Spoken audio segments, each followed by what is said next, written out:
పరిశుద్ధ గ్రంథం నుండి దేవుడు మనకిచ్చినటువంటి లేఖన భాగాన్ని జ్ఞాపకం చేసుకుంటూ వాక్యపు వెలుగులో మన దేవుని మనం ఆరాధించుకున్నాము.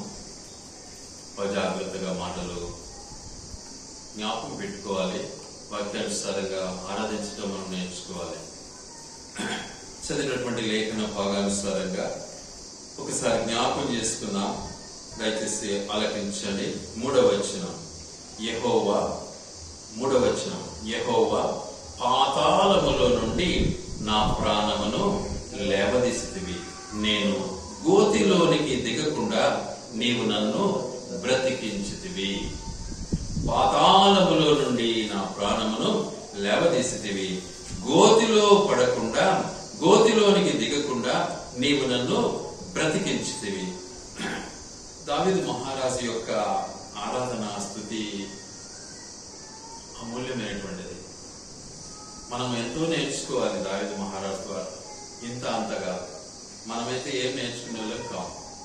కానీ దావీదు మహారాజు అనుభవపూర్వకంగా క్రియానుసారంగా ఆయనను స్తుతించడం, ఆరాధించడం నిజంగా అద్భుతం, ఆశ్చర్యం అన్నమాట. అయితే ఇక్కడ అంటున్నాడు, నేను పాతాళములో ఉండగా నా ప్రాణమును లేవనెత్తి. ఒకసారి జ్ఞాపకం చేసుకుందాం. పాతాళంలో ఎవరున్నారు? ఒకసారి జ్ఞాపకం చేసుకుందాం. యోనా గ్రంథము, యోనా పుస్తకం, యోనా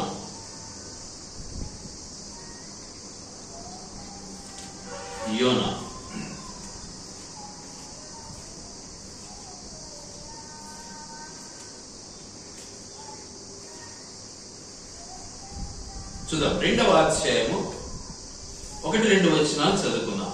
2వ అధ్యాయము 1-2 వచనాలు చదువుకున్నాం. ఆ మత్స్యము కడుపులో నుండి యోనా యెహోవాను ఇలాగున ప్రార్థించెను, నేను ఉపద్రవములో ఉండి యెహోవాకు మనవి చేయగా ఆయన నాకు ప్రత్యుత్తరం ఇచ్చెను. పాతాళ గర్భములో నుండి నేను కేకలు వేయగా నీవు నా ప్రార్థనను అంగీకరించి ఉన్నావు. నీవు నన్ను అగాధమైన సముద్ర గర్భములో పడవేసి ఉన్నావు. ప్రవాహములు నన్ను చుట్టుకొని ఉన్నవి. నీ తరంగములను, నీ కరులను నన్ను కప్పి ఉన్నవి. నీ సన్నిధిలో నుండి నేను వెలివేయబడినను నీ పరిశుద్ధాలయము తట్టు మరలా చూచెదననుకొంటిని. ప్రాణాంతము వచ్చునంతగా జలములు నన్ను చుట్టుకొని ఉన్నవి. సముద్రాఘాతము నన్ను ఆవరించి ఉన్నది. సముద్రపు నాచు నా తలకు చుట్టుకొని ఉన్నది. నేను మరెన్నటికీ ఎక్కి రాకుండా భూమి గడియలు వేయబడి ఉన్నవి. పర్వతముల పునాదులలోనికి నేను దిగి ఉన్నాను. నా దేవా యెహోవా, నీవు నా ప్రాణము కూపముల నుండి పైకి రప్పించి ఉన్నావు. కూపముల నుండి నా ప్రాణము నాలో మూర్ఛిల్లగా నేను యెహోవాను జ్ఞాపకము చేసుకొంటిని. నీ పరిశుద్ధాలయములోనికి నీ యొద్దకు నా మనవి వచ్చెను. అసత్యమైన వ్యర్థ దేవతల యందు లక్ష్యముంచు వారు తన కృపాధారమును విసర్జింతురు. కృతజ్ఞతాస్తుతులు చెల్లించి నేను నీకు బలులను అర్పింతును. నేను మొక్కు బలులను చెల్లింపక మానను. యెహోవా యొద్దనే రక్షణ దొరుకును అని ప్రార్థించెను. దేవునికి స్తోత్రం. చూసారా, ఎక్కడున్నాడు? అగాధములో ఉన్నాడు. భయంకరమైనటువంటి తరంగాలలో కరులను కప్పి ఉన్నటువంటి పరిస్థితిలో మానవుడు ఉన్నాడు. ఈరోజు మనిషి భూమిపైన ఉన్నామని అనుకుంటున్నాడు, కానీ ఎలా ఉన్నాడు?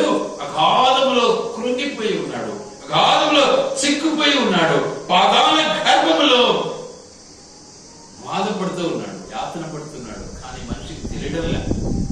ఎందుకని? ఈ లోకపు చీకటి, ఈ లోకపు రంగులు మనిషిని ఆవరించి ఉన్నాయి. అందుకే ఇక్కడ అంటున్నాడు పాతాళ గర్భము. ఆ తర్వాత ఇంకేమంటాడు? అగాధమైన సముద్ర గర్భము. ఇంకేమంటాడు? ప్రవాహములు, తరంగములు, కరులను ఇవన్నీ కూడా చుట్టుకో ఉన్నాయి. మనం కూడా అంతే. మన జీవితంలో ఈ లోకము అనే సముద్రములో చిక్కుపడి ఉన్నప్పుడు దేవుడు మనల్ని రక్షించడానికి క్రీస్తు ప్రభుల వారి ఈ లోకానికి వచ్చాడు. మనల్ని జ్ఞాపకం చేస్తున్నాడు. నాడు యోనాను జ్ఞాపకం చేసుకున్నటువంటి దేవుడు మనల్ని కూడా జ్ఞాపకం చేసుకున్నాడు. నా బిడ్డలు చీకటిలో మిట్టాడుతూ ఉన్నారు. నా బిడ్డలు చీకటిలో పాపానికి బానిసలైపోతున్నారు. నా బిడ్డలు పాపానికి బానిసలై సైతానుకు నిజంగా బానిసలైపోతూ ఉన్నారు.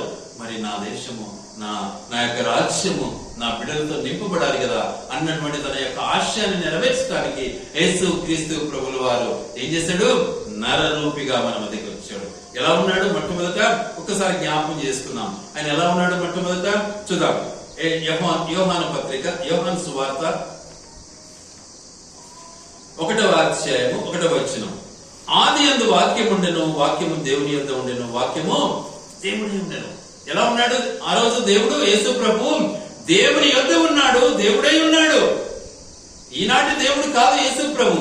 ఈ రోజు పుట్టి 2000 సంవత్సరాల క్రితం పుట్టినాడు అన్నటువంటిది శారీరకంగా వచ్చాడే కానీ ఎప్పటి నుంచి ఉన్నాడు? ఆయన ఆది నుంచి ఉన్నటువంటి వాడుగా ఉన్నాడు.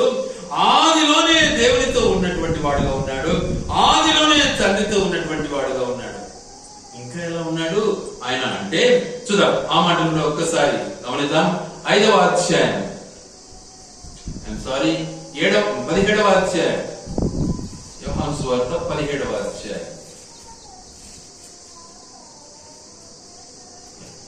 5వ వచనం చదువుకున్నాం. ఏమంటున్నాడు ఇక్కడ? తండ్రి, లోకము పుట్టక మునుపు నీ యొద్ద నాకు ఏ మహిమై ఉండెనో ఆ మహిమతో నన్ను ఇప్పుడు నీ యొద్ద మహిమపరచుము. ఎక్కడున్నాడు? లోకము పుట్టక మునుపు, 2000 సంవత్సరాల క్రితం కాదు. లోకము పుట్టక మునుపు 6000 సంవత్సరాల క్రితం. లోకం పుట్టక మునుపు ఎక్కడున్నాడు? తండ్రితో ఉన్నాడు, దేవుడితో ఉన్నాడు, దేవుడై ఉన్నాడు, దేవుడికి కుమారుడై ఉన్నాడు. ఏ మహిమ ఉండేనో ఆ మహిమతో ఇప్పుడు నన్ను ఇక్కడ ఏం చేయాలి? నువ్వు మహిమపరచు. ఎందుకని? నువ్వు ఇచ్చిన పని అంతటిని కూడా నేను నెరవేర్చినాను అంటాడు. నీవిచ్చిన పని అంతటిని నేను నెరవేర్చినాను, పూర్తిగా సంపూర్ణంగా నెరవేర్చి తిని అంటాడు. ఎలా అన్నాడు? చూద్దాం. 4వ వచనము. చేయుటకు నీవు నాకు ఇచ్చిన పని నేను సంపూర్ణముగా నెరవేర్చి అంటున్నాడు. భూమి మీద నిన్ను మహిమపరచితిని. చూసారా? దేవుడు కుమారుడికి ఇచ్చినటువంటి పనిని సంపూర్ణంగా నెరవేర్చినటువంటి వాడుగా ఉన్నాడు. కానీ మనము ఆయన మనకిచ్చిన పనిని మనము నెరవేర్చలేనటువంటి బలహీనమైపోతూనే ఉన్నాం. కాబట్టి దేవుడు నిజంగా మనకిచ్చిన పనిని మనం నెరవేర్చినప్పుడు మన ప్రార్థన, మన ఆరాధన, మన స్తుతి ఆయన వినటానికి, అంగీకరించడానికి, సంతోషించడానికి ఇష్టపడతాడు. కాబట్టి మనం ఆయన ఆరాధించాలి. ఎందుకంటే మనం ఎక్కడున్నాము? అగాధములో ఉన్నాము. మనం ఎక్కడున్నాము? సముద్రములో ఉన్నాము. మనం ఎక్కడున్నాము? నిజంగా పాతాళ గర్భములో, పాపం అనే పాతాళ గర్భములో చిక్కుకుపోయి ఉన్నాము. కాబట్టి దేవుడు మనల్ని కాపాడటానికి ఈ లోకానికి అవతరించాడు. ఆయన మనల్ని పైకి లేవనెత్తడానికి వచ్చాడు. మన ప్రార్థన ఆలకించడానికి వచ్చాడు. మనల్ని పాపం నుంచి విడిపించడానికి వచ్చాడు. మన పాప శాపము నుంచి మనల్ని రక్షించడానికి వచ్చాడు. కాబట్టి ఆయన మనం ఆరాధించాలి, నేర్చుకోవాలి. సత్యం మొదటి మైండ్. ఆయన మనము ఎల్లప్పుడూ కూడా ఆరాధించే వారముగా ఉండాలి. ఇంకేం చేశాడు ఆయన? ఆయన ఎల్లప్పుడూ స్తుతింపదగినటువంటి దేవుడిగా ఉన్నాడు. ఆయన ఎల్లప్పుడూ ఎలా ఉన్నాడు? స్తుతింపదగినటువంటి దేవుడు. చూద్దాం ఆ మాటలు ఒకసారి. కీర్తనలు 103, కీర్తనలు 103 2వ వచనం జ్ఞాపకం చేసుకున్నాం. నా ప్రాణమా యెహోవాను సనుదించుము, ఆయన చేసిన ఉపకారములలో దేనిని మరవకుము. చూసారా? ఏం చేశాడు మనకు ఉపకారం? ఆయన వర్ణించలేదు, మన చేత కాదు. పొద్దులు లేచింది మొదలు రాత్రి పడుకొని మళ్ళీ తెల్లవారు లేసేంత వరకు ఆయన మనకు ఉపకారాలే చేస్తూ ఉన్నాడు. మనం బ్రతుకుతున్నాము అంటే ఆయన చేసిన ఉపకారమే. మనం మాట్లాడుతున్నాము అంటే ఆయన చేసిన ఉపకారమే. మనం జీవిస్తున్నాము అంటే ఆయన చేసిన ఉపకారమే. మనం నిజంగా చలిస్తున్నాము అంటే ఆయన చేసిన ఉపకారమే. ఈ రోజు మనం నడుస్తున్నాము అంటే ఆయన చేసిన ఉపకారమే. ఇవన్నీ మర్చిపోతూ ఉంటాం. నాకు శక్తి ఉందిలే, నాకు బలం ఉందిలే అని మనం విరవిగుతాం. వీటన్నిటిని బట్టి యేసు క్రీస్తు ప్రభువుల వారు మన మధ్యకి వచ్చాడు. ఏం చేశాడు? ఉపకారం చేశాడు. మానవుడు చనిపోకుండా బ్రతికించాలని ఇష్టపడ్డాడు.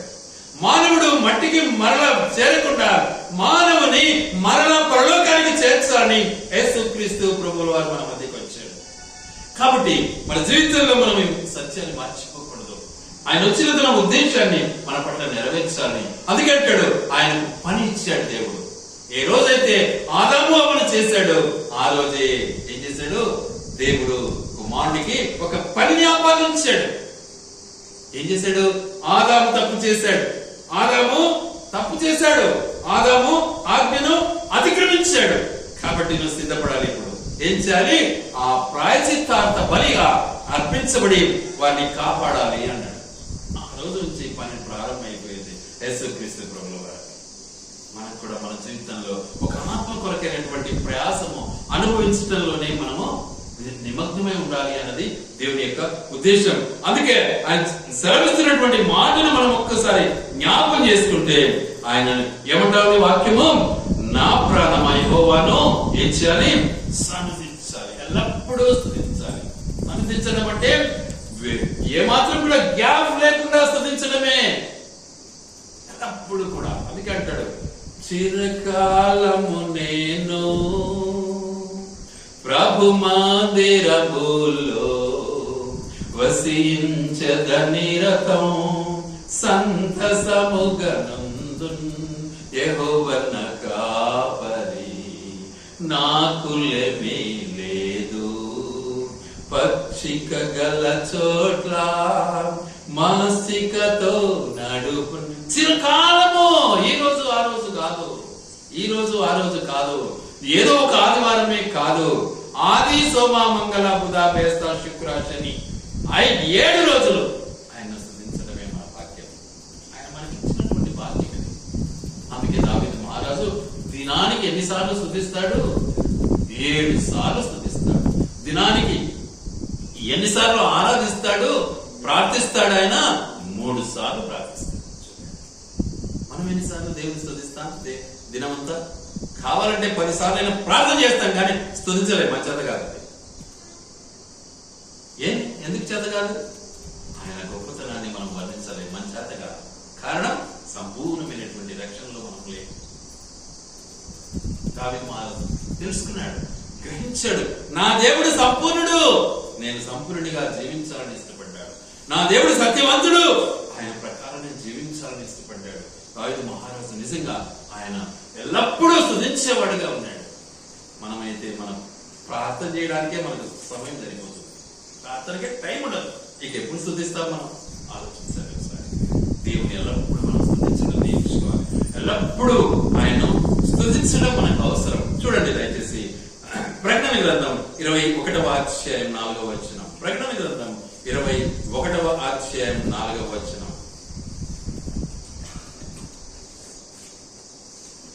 ఆయన వారి కన్నుల ప్రతి బాష్ప బిందువును తుడిచివేను, మరణమిక ఉండదు, దుఃఖమైనను ఏడ్పైనను వేదన అయినను ఇక ఉండదు, మొదటి సంగతులు గతించిపోయినని సింహాసనములో నుండి వచ్చిన గొప్ప స్వరము చెప్పుట వింటిది. చూసారా, బాష్ప బిందువులు, కాంతి, నీరు ఏమాత్రము కూడా ఉండకుండానట్లు తుడిచివేయటానికి యేసుక్రీస్తు ప్రభువుల వారు మన మధ్యకి వచ్చాడు. ఏమైతున్నాం? ఏం జరుగుతా ఉంది? బానిసలమై ఉన్నాం. ఏం చేస్తున్నారు? బానిసలను నిజంగా హింసిస్తూ ఉన్నారు, బాధ పెడుతూ ఉన్నారు. ఈ రోజు బానిసత్వంలో ఎంతో మంది కూరుకుపోతున్నారు. బానిసత్వంలో ఈ రోజు ఎంతో మంది నిజంగా స్వతంత్రం లేనటువంటి బ్రతుకుతూ ఉన్నారు. దేవుడు మనకు స్వాతంత్రం ఇచ్చాడు, స్వేచ్ఛ ఇచ్చాడు. దేశం కోరుకుంటుంది ఈ రోజు బానిసలుగానే ఉండాలి అని, కానీ దేవుడు మనకు స్వతంత్రం ఇచ్చాడు. ప్రతి ఒక్కరితో దేవుడు మాట్లాడుతూనే ఉంటాడు. అందుకే అంటాడు, మరలా దాస్యమును కాడి క్రిందికి వెళ్ళకుడి అంటాడు. మరలా దాస్యమును కాడి క్రిందికి వెళ్ళకుడి. ఏంటిది ఆ దాస్యము? అబద్ధం ఆడద్దు, మోసం చేయొద్దు, వ్యభిచరించవద్దు, అసూయ కలిగి ఉండొద్దు, అనవసరమైనటువంటి చెడు ఆలోచనలు నువ్వు కలిగి ఉండకూడదు. వాటి నుంచి నువ్వు ఏం కావాలా? విముక్తి చెందాలా. వాటి నుంచి నువ్వేం కావాలా? స్వతంత్రుడివి కావాలి. ఎప్పుడు వాడిట్లా వీడిట్లా వాడట్లా, ఇదే నేను చాలా సత్యం అన్నట్టుగా ఫీలింగ్ మనలో. ఆ బ్రతుకులు మనము మార్చుకోవాలి. సో మనం ఎక్కడ ఉంటున్నాము? లోకంలో ఉంటున్నాము.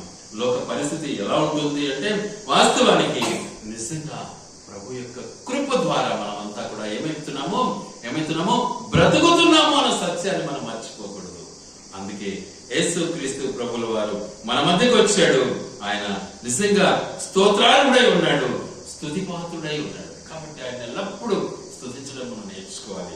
ఎందుకు అంటే మన బ్రతుకు, మన యొక్క జీవిత విధానము ఎల్లప్పుడూ మొరపెట్టేదిగా ఉండాలని దేవుడు ఇష్టపడుతూ ఉన్నాడు. అందుకే కీర్తనగాడు 139లో అంటాడు, ఏమంటాడు? నాకు నిజముగా మొరపెట్టు వారి యొక్క మొరను నేను ఆలకింతును అంటాడు. నాకు నిజముగా మొరపెట్టు వారి యొక్క మొరను నేను ఆలకింతును. కాబట్టి నిజమైనటువంటి మొర దేవుడు ఇష్టపడుతున్నాడు. ఒక ప్రక్క ఒక ఆలోచన కలిగి ఇంకొక ప్రక్క దేవుడా తండ్రి అంటే మాత్రము అది దేవుని దగ్గరికి వెళ్ళదు అని మనం సంపూర్ణంగా ఎరగాలి, గ్రహించాలి. కాబట్టి ప్రభువులో మనం కొనసాగడానికి యథార్థమైనటువంటి జీవితం మనకు అవసరం. దేవుడు నిజంగా ఆయన అంటున్నటువంటి మాట ఏంటంటే, మొట్టమొదటిది మన ప్రాణాన్ని కాపాడటానికి ఇష్టపడుతున్నాడు, రెండవదిగా మన దేహాన్ని కాపాడటానికి ఇష్టపడుతున్నాడు, మూడవదిగా మన కుటుంబాన్ని కాపాడటానికి ఇష్టపడుతున్నాడు, మన ఆత్మకు శాంతిని కలిగించాలని దేవుడు ఇష్టపడుతున్నాడు, మన మనస్సును ఎల్లప్పుడూ కూడా మరి ఆయన వైపు ఉండాలని ఇష్టపడుతున్నాడు. ఆ తర్వాత మనకు ఎల్లప్పుడూ సమాధానాన్ని వాళ్ళని ఇష్టపడుతూనే ఉన్నాడు. ఆ తర్వాత మన రాష్ట్రాన్ని కాపాడుతున్నాడు, మన దేశాన్ని కాపాడుతున్నాడు, ప్రపంచాన్ని కాపాడుతున్నాడు. ఎలా మర్చిపోతామా? కాబట్టి ఆయన ఎల్లప్పుడూ మనము స్తుతించడం నేర్చుకోవాలి. ఆయన చేసిన మేళ్లను మర్చిపోకూడదు. మూడవ అంశం ఒకసారి జ్ఞాపకం చేసుకుందాం. చూడండి దయచేసి 1వ వచనాన్ని జ్ఞాపకం చేసుకుందాం. చదివిన లేఖన భాగంలో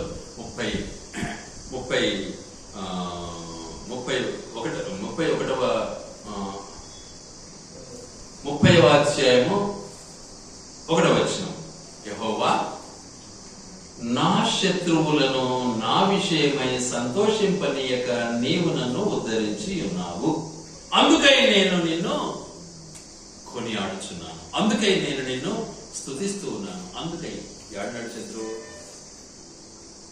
మన ఇంటోడా, మన ఎదురింటోడా, నాకు మోసం చేసినోడు శత్రువనే, నాకు దగ్గు ఇవ్వాల్సినోడు ఇవ్వకుండా పోవడం శత్రువనే కాదు.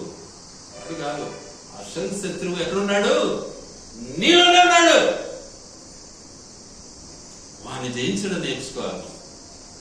వాడు నిజంగా ఎప్పుడు నేను ఏం చేస్తుంటాడు అంటే పెడితే పెట్టేదానికి ప్రయత్నిస్తూ ఉంటాడు. చెప్పేది కూడా వినకుండా చేస్తాడు. పాట పాడమంటే పాడతాడు, కానీ వాక్యం వినంటే వినడానికి ఇష్టం ఉండదు వాడికి. ఒకరోజు ఒక సహోదరుడు ఏం చేశాడంటే, ఒక హిందువుడు నా దగ్గరికి వచ్చి, అయ్యా నేను రాత్రి పూట మరి చేను దగ్గర నేను కావలి ఉండాలి, నా కోసం ప్రార్థన చేయన్నాడు. సరే నన్ను ప్రార్థన చేశాను. ఆయన భూమి దగ్గరికి వెళ్ళి మళ్ళీ ఆయన రాత్రి పడుకోవాలి. వెళ్తూ ఉంటే నేను ఏం చేశానంటే, నా దగ్గర చిన్న చిన్న పుస్తకాలు, వాక్యం ఉండే పుస్తకాలు నా దగ్గర ఉంటా ఉండే.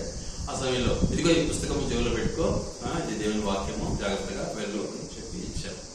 ఇస్తే పోయి పడుకున్నాడు. పడుకున్న తర్వాత సైతాను వెంబడించాలని ఇష్టపడింది. సైతాను దూరం నుంచి అంటా ఉంది, రే నీ జోబులో ఉంది కదా, అది తీసి బయట పారి, నేను వస్తాను నీ దగ్గరికి అంటూ అన్నాడు. చూడు వాక్యం యొక్క విలువ ఎంతో ఒకసారి ఆలోచించాను. ఆ పుస్తకము అది తీసి బయట పారేసాయి, నేను వస్తాను నీ దగ్గరికి, నీకన్నీ పడుకుంటా అంటా ఉందంట. అప్పుడు ఎదిరించుకుని లేసాడంట. లేస్తే ఏడాది సైతాన్ని పారిపోయింది. చీకటితోనే పరిగెత్తుకుంటూ వచ్చాడు నా కాడికి. మళ్ళీ అయ్యా బాబయ్య పరిస్థితి ఇట్లయిందయ్యా రాత్రి.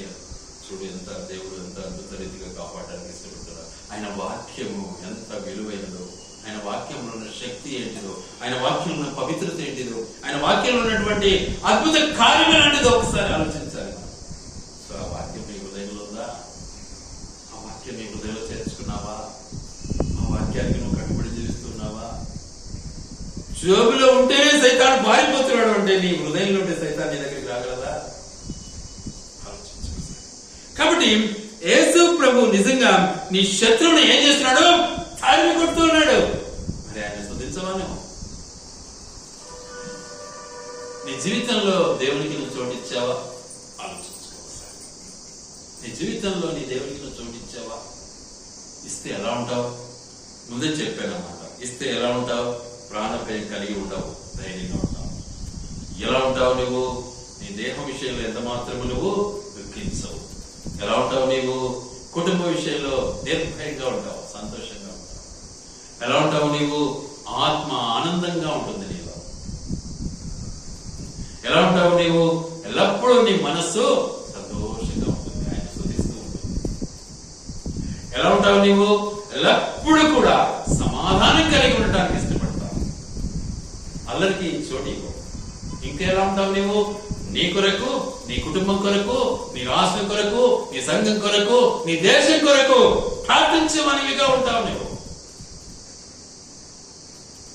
క్రైస్తవ జీవితం అంటే ఇండివిజువాలిటీ కాదు. క్రైస్తవ జీవితం అంటే అందరి కొరకు. అందుకే యేసు ప్రభువు అందరికీ, యేసు క్రీస్తు అందరికీ ప్రభువు. చాలా చక్కగా బయట రాసి పెట్టారు. అదే యేసు క్రీస్తు అందరికీ ప్రభు. కాబట్టి ఆత్మానుసారమైనటువంటి జీవితం దేవుడు మనకి ఇవ్వాలని చెప్పి ఏం చేశాడు?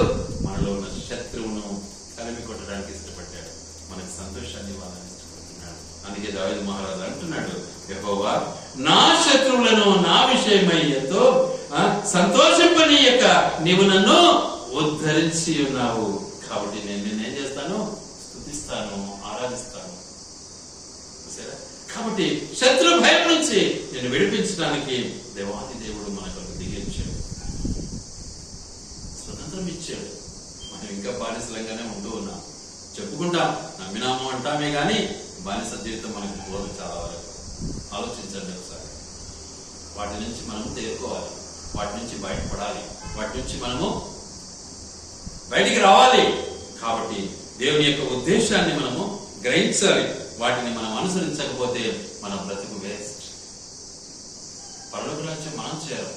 చాలా మంది అనుకోవచ్చు, నీళ్ళలో మునిగి తేలినాంలే అంటారు. కాదు, నీళ్ళలో మునిగి తేలినంత మాత్రాన రాజ్యంలో ప్రవేశించలేవు. క్రియలేని విశ్వాసము మృతమే. కాబట్టి క్రియ కలిగి జీవించాలి. ఎంతవరకు జీవించాలి? బ్రతికి ఉన్నంత వరకు అంటాడు వాక్యం. ఎంతవరకు? అంతము వరకు. సహించిన వాడే పరలోక రాజ్యం. కాబట్టి అంతవరకు సహనం మనకు అవసరమైనది. గనుక దావీదు మహారాజు నిజంగా అంతం వరకు దేవుని మాటకు లోబడిన వాడుగా ఉన్నాడు. అంతవరకు తన బాధ్యతను తన కుమారుడికి అప్పగించిన తరువాతనే ఆయన ప్రభు పిలుపు మేరకు ఈ లోకాన్ని వేయించాడు. అందుకే ఆయన సింహాసనము నిరంతరము ఉంది, నిరంతరము. అందుకే యేసు ప్రభుకి ఏమని పేరు పెట్టారు? దావీదు కుమారుడు అని పేరు పెట్టారు. దేవుడు చేసిన వాగ్దానం, అబ్రాహాముతో చేసినటువంటి వాగ్దానము సంపూర్ణంగా తూచ తప్పకుండా నెరవేర్చిన వాడై ఉన్నాడు. మనం కూడా మాట్లాడే ప్రతి మాట లెక్క చెప్పాలి. అందుకే మాటను మార్చకుండా, మాటను జవదాటకుండా, మాటకు కట్టుబడిన వారముగా, మాట యొక్క ఉద్దేశాన్ని మనం గ్రహించిన వారముగా. మాట అనే పదానికి అర్థం ఏంటిది అంటే యేసు ప్రభువు అని అర్థం. మళ్ళీ చెప్పాలా? ఇప్పుడే చదివినాను ఆ పదాన్ని. ఆది యందు మాట ఉండెను, వాక్యం ఉండెను, యేసు ఉండెను. ఆ మాట దేవుని యొద్ద ఉండెను, ఆ యేసు ప్రభు తండ్రి యొద్ద ఉండెను. ఆ మాట నా దగ్గర ఉండెను. ఆ మాట ఏమైంది? దేవుడై ఉండెను. ఆ మాట దేవుడై ఉండెను. ఆ యేసయ్య నీలో ఉంటే నీ మాట ఎలా ఉంటుంది? దేవునితో సమానంగా ఉంటుంది. నువ్వు అబద్ధం ఆడితే దేవుడు ఉంటాడా నీలో? ఆలోచించు. కాబట్టి ప్రభునందు మన యొక్క బ్రతుకును మనం కొంచెం ఆలోచించాలి. మనము నిజంగా వాటిని మనము గుర్తించాలి. ఆ రీతిగా మనం ముందుకు సాగినట్లయితే మనల్ని దేవుడు ఏం చేసేవాడుగా ఉన్నాడు? శత్రు బాధ నుంచి తప్పించేవాడుగా ఉన్నాడు. మనల్ని కాపాడాడు. మనం రక్షణ పొందాం, ప్రభుని అంగీకరించినాం, ప్రభులు మనం చూపిస్తున్నాం. శత్రువు మనం చూసి పారిపోవలసింది. సైతాన్ మన దగ్గరికి రాలేదు. శత్రువు అన్ననేదో వాంతో ఈతో కొట్లాడుకున్నాము, వాడు నా శత్రువు. అట్లా కాదు, వాడు సహోదరుడే. ఇరుగు పురుగు అన్నంత మాత్రాన శత్రువులు కారు. ఇది గ్రహించడం లేక. కాబట్టి దేవుని యందు మనము ఏం కావాలి? శత్రువును సువార్త 16వ అధ్యాయం. యోహాను సువార్త 16వ అధ్యాయం 33వ వచనం చదువుకున్నాం. నా యందు మీకు సమాధానం కలుగునట్లు నా మాటలు మీతో చెప్పుచున్నాను. నా యందు మీకు సమాధానం కలుగునట్లు నా మాటలు మీకు చెప్తున్నాను. ఏమని చెప్తున్నాడు? లోకములో మీకు శ్రమ కలుగును, అయినను ధైర్యం తెచ్చుకొనుడి, నేను లోకమును జయించి ఉన్నాను. మనకి నమ్మకం కావాలి, మనకి విశ్వాసం కావాలి. విశ్వాసం అన్నది కనపడేది కాదు, విశ్వాసం అనేది చెప్పేది కాదు, విశ్వాసం అనేది వస్తువు కాదు. విశ్వాసం అన్నది నిరీక్షణ కలిగినటువంటిది. విశ్వాసం అన్నది నిరీక్షింపబడు వాటి యొక్క నిజ స్వరూపమైనది. ఎవ్రీ 11లో అంటాడన్నమాట. కాబట్టి ఆ నిజ స్వరూపము మనలో వెలగాలి, మనలో వెలగాలి. అట్టి విశ్వాసాన్ని మనం కలిగి ఉన్నట్లయితే మన దేవుని మనం ఎల్లప్పుడూ కూడా ఏం చేస్తాం? మనము ఆనందిస్తాం, స్తుతిస్తాం, గణపరుస్తాం. కాబట్టి మన శత్రువు మన నుంచి ఏమైపోతాడు? పారిపోతాడు, పారిపోతాడు. మనస్సు శాంతిగా ఉంటుంది, హృదయం నిమ్మలంగా ఉంటుంది, మనసులో ఏ చింత ఉండదు. నిమ్మలంగా సమాధానంగా ఉండడానికి దేవుడు ఇష్టపడుతూ ఉన్నాడు. ఎందుకంటే ఆయన సమాధానానికి ఏమై ఉన్నాడు? కర్త అయి ఉన్నాడు. విషయం 9:6లో ఏమంటాడు? సమాధానమునకు కర్త అని వ్రాయబడింది, ప్రిన్స్ ఆఫ్ పీస్. కాబట్టి ఆయన మనకేమై ఉన్నాడు? సమాధానానికి కర్త. ఆయనే. ఆయన నమ్ముకుంటే ఆ సమాధానం మనకి ఇవ్వడానికి సిద్ధంగా ఉంటాడు. నా సమాధానం నీకు ఇచ్చుచున్నాను. లోకం ఇచ్చే సమాధానం కాదు. వాడు ఏదో 10 రూపాయలు ఇచ్చినాడు, అబ్బా అప్పుడు సరిపోయేది. 10 రూపాయలు అయిపోతానే వాడు మర్చిపోవాల్సిందే, నువ్వు మర్చిపోవాల్సింది. కానీ దేవుడిచ్చే సమాధానం నిరంతరం ఇచ్చాడు, నిరంతరం. అది డబ్బులతో కాదు, మన ఆత్మ. ఎందుకంటే మనిషి చనిపోతానే డెడ్ బాడీని పడేస్తారు. డెడ్ బాడీని పడేసి నిన్న డాక్టర్ చెప్పాడు, డెడ్ బాడీని పడేసి ఏం చేస్తారు? ఏమని ఏడుస్తారు? మమ్మల్ని అంతా విడిచిపెట్టిపోయినావే అంటారు. బాడీ ఎదురుగానే ఉంది. మరి ఎవడు పోయినాడు? పోయినాడా? పోలే కదా. వాస్తవంగా ఎవరు పోయినారు? మరి ఆత్మ వెళ్ళిపోయింది దేవుని దగ్గరికి. ఆత్మ వెళ్ళిపోతుంది. కాబట్టి ఆత్మ మనకు అవసరం, డెడ్ బాడీ కాదు కావాల్సింది. అందుకే ఈ డెడ్ బాడీని ఆత్మానుసారంగా జీవింప చేయడానికి ఏం కావాలి? మనలో క్రియ కావాలి, విశ్వాసంతో కూడిన క్రియ కావాలి. అందుకే యాకోబు పత్రికలో అంటాడు కదా 2:26లో ఏమంటాడు? క్రియ లేని విశ్వాసము మృతం. కాబట్టి క్రియ లేకపోతే డెడ్ బాడీ. గనుక దేవుని యొక్క ఉద్దేశము, దేవుని యొక్క చిత్తము మనం గ్రహించిన నిమిత్తమై ఏం చేస్తున్నాడు? మనల్ని మన శత్రువు బాధ నుంచి మనల్ని కాపాడుతున్నాడు. కాబట్టి మనం ఆయన్ను స్తుతించాలి. నంబర్ 1 దేనికోసం మనం స్తుతించాలని మొదట జ్ఞాపకం చేసుకున్నాం. పాతాళ గర్భములో నుంచి మనల్ని లేవనెత్తడానికి ఇష్టపడ్డాడు మన దేవుడు. పాపము అనే పాప కూపములో నుంచి మనల్ని దేవుడు పైకి లేవనెత్తడానికి ఈ లోకానికి వచ్చాడు. మనల్ని లేవనెత్తడానికి తాను అర్పించుకొని తన ప్రాణాన్ని బలి అర్పించి రక్తం చెందించి వెలవిచ్చి కొని మనల్ని ఏం చేశాడు? పైకి లేవనెత్తాడు. యోనావలే. రెండవది దేనికోసము?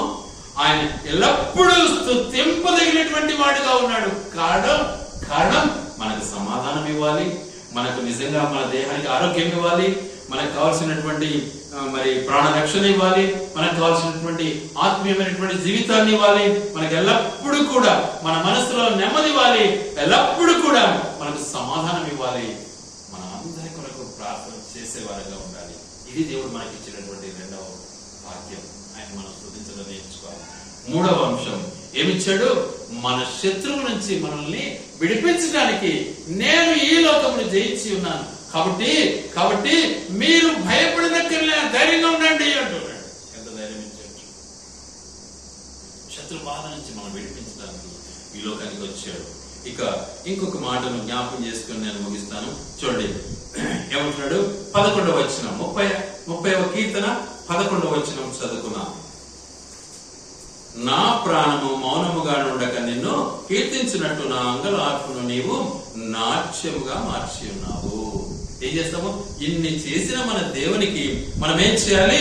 ఎల్లప్పుడూ ఆయన మనం స్తుతించాలి, ఎల్లప్పుడూ ఆయన స్తుతించాలి. ఏమిచ్చినా రుణం తీర్చుకోలేదు.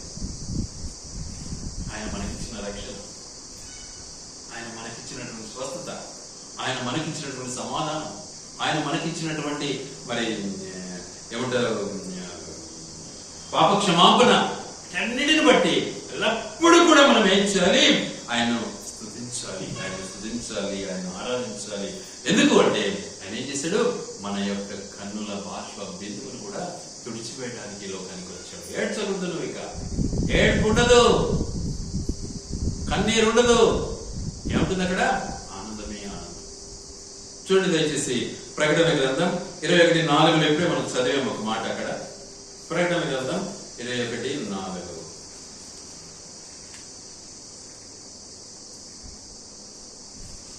ఆయన వారి కన్నుల ప్రతి బాష్ప బిందువును తుడిచివేయును, మరణం ఇక ఉండదు. చూసారా ఎంత గొప్ప ఆధిక్యత మనకి ఇచ్చాడండి. మనం అనేది మనం చూడం. అందుకే వాక్యంలోకి మాట్లాడినాడు. యోహాను సువార్త 11లో అంటాడు, ఏమంటాడు? నా యందు విశ్వాసం ఉంచువాడు చనిపోయినను బ్రతుకును, బ్రతికిన ఆయన విశ్వాసం ఉంచువాడు మరెన్నటికి చనిపోడు. ఒక ప్రార్పు ఉంది ఇంగ్లీష్ లో, ఏమంటాడంటే cowards dies many times in a day. Cowards అంటే పిరికివాడు. పిరికి వాళ్ళు ఒక్క రోజుకి ఎన్నోసార్లు చచ్చిపోతారంట. But the wise never taste it. అదే మంచివాడు, అదే దేవుని బిడ్డైతే దాన్ని అస్సలు రుచేర్చువాడంట మరణాన్ని. అందుకే ఇక్కడ అంటున్నాడు, మరణము ఇక ఉండదు, దుఃఖమైనను ఏడ్పైనను వేదనైనను ఇక ఉండదు. చూసారా? మొదటి సంగతిలో గతించిపోయిన సింహాసనం నుండి వచ్చిన గొప్ప స్వరము చెప్పుట వింటిని. కాబట్టి మన బ్రతుకులు ఇవన్నీ కూడా జ్ఞాపకం చేసుకోవాలి. ఎన్ని గొప్ప ఆశీర్వాదాలు దేవుడు మనకిస్తూ ఉన్నాడు. అంటే ఆ దేవుడిని మనం ఆరాధించక ఎలా ఉండగలం? ఆలోచించాలి. ఈ పరిశుద్ధ దినం నిజంగా వారానికి ఒక్కసారైనా మనం దేవుని ఆరాధించలేకపోతే, దావీదు మహారాజు దినానికి 7 సార్లు స్తుతిస్తూ ఉన్నాడు, ఆరాధిస్తూ ఉన్నాడు, 3 సార్లు ప్రార్థన చేస్తున్నాడు. మరి మనం కూడా మనుషులమే. ఆయన దేవుడే కాదు, ఆయన కూడా మనిషి. మనం ఎలా దేవుని ఆరాధించకూడదు? ఎలా ఆరాధించాలి అనేటువంటి సత్యాన్ని మనం పెట్టాడు కనుక మనము ఎల్లప్పుడూ కూడా దేవుని ఆరాధించే వారముగా ఉండాలి. కాబట్టి దేవుని మనము ఆరాధించుకున్నాం. దేవుడి మాటలో, ఆయన వెనుకడిలో దీవించి